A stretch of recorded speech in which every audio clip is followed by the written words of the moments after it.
ജില്ലാ കളക്ടർക്ക് പുറമെ നാവികസേനയുടെ തലവനും പങ്കെടുക്കുകയുണ്ടായി. ജനപ്രതിനിധികൾ എന്നുള്ള നിലയിൽ ഞാനും Kalliasseri MLA വിജിലും Trikaripur MLA രാജഗോപാലനും Manjeshwaram MLA ഉണ്ടായിരുന്നു. ചർച്ചകൾ വളരെ ഇഫക്റ്റീവായിരുന്നു എന്നാണ് ഞങ്ങൾക്ക് തോന്നിയത്. ഞങ്ങൾ ആഗ്രഹിച്ചത് ഇന്നെന്താണ് ചെയ്തത്, നാളെ എന്താണ് ചെയ്യാൻ പോകുന്നത്,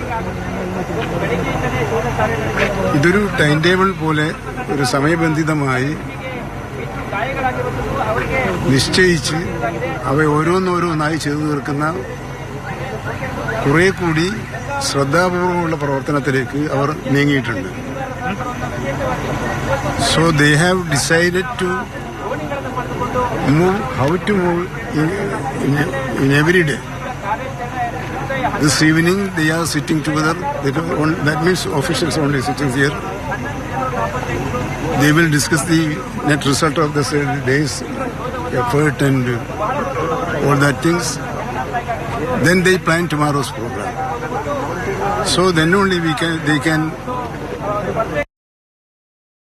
decided that they are doing perfectly. Then അവർക്ക് വേണ്ടത് ഇതൊന്നും രഹസ്യമായി വെക്കണമെന്നൊരു ആഗ്രഹവും അവർക്കില്ല. എല്ലാം സുതാര്യമായിരിക്കണമെന്ന് അവർ ആഗ്രഹിക്കുന്നുണ്ട്. പക്ഷെ അങ്ങനെ അനുവദിക്കുമ്പോഴും ഇവിടെ നടക്കുന്ന റെസ്ക്യൂ പ്രവർത്തനങ്ങൾക്ക് തടസ്സമുണ്ടാകുന്ന ഒന്നും അനുവദിക്കാൻ പാടില്ല. മാധ്യമങ്ങൾക്കായാലും ആർക്കായാലും വാർത്തകൾ കൊടുക്കാനുള്ള താല്പര്യം ഉണ്ടാകുമ്പോൾ നല്ലത് തന്നെയാണ്. പക്ഷേ നമ്മുടെ പ്രധാന ലക്ഷ്യം മറന്നു പോകാൻ പാടില്ല. പ്രധാന ലക്ഷ്യം ഈ റെസ്ക്യൂ പ്രവർത്തനം നടത്തുകയും നാം ആകാംക്ഷയോടുകൂടി കാത്തിരിക്കുന്ന അർജുനന്റെ കാര്യത്തിൽ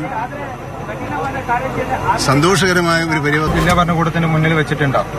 അങ്ങനെ നമ്മൾ കേരളത്തിലെ ഒരു മന്ത്രിയോ മന്ത്രിമാരോ ഒരു പ്ലാനും കർണാടകത്തിലെ അധികൃതരുടെ മുമ്പാകെ സമർപ്പിക്കും. നമ്മൾ ആഗ്രഹങ്ങൾ പ്രകടിപ്പിക്കുക മാത്രമാണ് ചെയ്യുന്നത്.